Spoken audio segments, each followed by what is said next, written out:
ان کو ٹیکنالوجی نہیں تھی, ان کو طاقت نہیں تھی. اگر اسرائیل جو ہے وہ لاہور سے آدھا ہو کے سب کو آگے لگا کے اس وقت اس کی جرت ہے کہ 2000 کلومیٹر دور ایران پہ حملہ کر رہا ہو, جو 7 گنا زیادہ ہے اس سے, ریسورسز میں بھی زیادہ ہے, پاپولیشن میں بھی زیادہ ہے, اپنی آرمامنٹ میں بھی زیادہ ہے.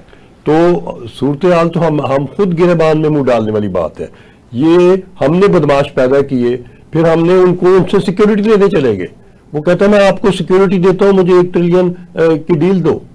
حد ہو گئی ہے, کیا سیکیورٹی ہے؟ وہ ادھر آپ کے 4 جہاز کھڑے کر دیے, ڈیرا اڈا بنا دیے. وہ دیکھیں گے ابھی کہ کتنے دن وہ چلتا ہے اگر وہ پنگا لیتا ہے. سیکیورٹی آپ کو جو مل سکتی تھی وہ اسلامک کنٹری سے مل سکتی تھی. آپ کو سیکیورٹی پاکستان کی فورسز دنیا کی بیسٹ فورسز ہیں. ہم نے ثابت کیا کہ ہم ٹیکنالوجی وائز اور ہم ملٹری آپریشن وائز بہتر فوج ہیں باقی دنیا سے. تو آپ کو سیکیورٹی تو آپ کے مسلمان بھائی دینا چاہتے تھے, ان سے لینے کی بجائے آپ کی سیکیورٹی جا کے ادھر امریکہ سے کیا کہنا ہے. ابھی میرا یہ خیال ہے کہ جتنا کم ہم کے اتنے زیادہ ہے. ابھی بھی ہم سارے, اگر ہم دیکھیے بات یاد رکھیں, یونائٹڈ وی اسٹینڈ, ڈیوائڈڈ وی فال. ابھی بھی کھڑے ہو جائیں مسلم کنٹریز, حکمران احساس کریں اور یہ ڈرنا بند کر دیں, رجیم چینج بند کر دیں. اللہ کو منظور ہے, اگر آپ نے رہنا ہیڈ آف اسٹیٹ تو رہیں گے, نہیں رہیں گے تو پھر کیا ہوگا. ٹھیک. اچھا امتیاز الحق صاحب, ہم دیکھتے ہیں کہ جو اسرائیل ہے اس کے اہداف بڑھتے جا رہے ہیں. پہلے آپ نے دیکھا جی شام, اس کے بعد لیبنان, اور پھر اس کے اندر کچھ ذیلی تنظیمیں, اور اس کے بعد فلسطین, اب ایران.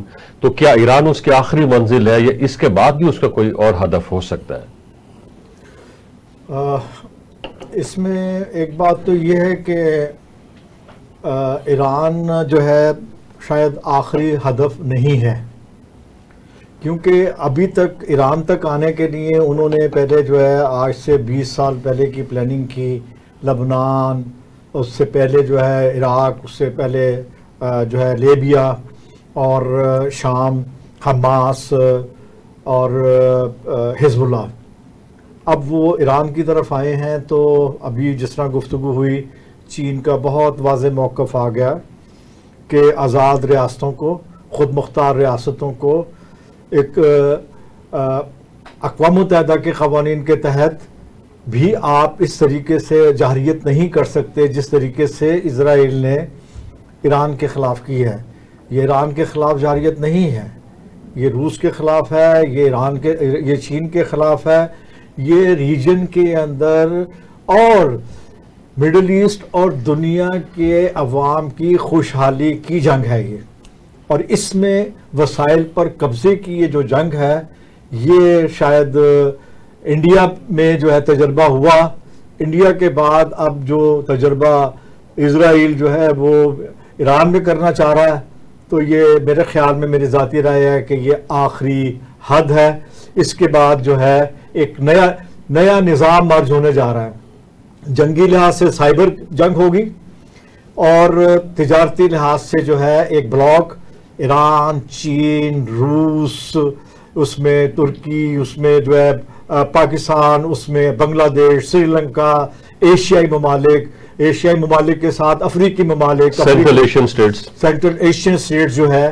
ابھی اس وقت چینی صدر جو ہے وہ سینٹرل ایشیا میں موجود ہیں, اور ان کی جو کانفرنس ہوئی ہے, امریکہ کو یہ اندازہ ہو گیا کہ ایک بڑھتی ہوئی برکس اور ایک ایسی طاقت ریجن کے اندر جو ڈی ڈالرائزیشن, ڈالر کا نیچے جائے گی, اس کی ویلیو کم ہوگی, اس کو بچایا جائے, یہ جنگ ہوا ہے. ٹھیک.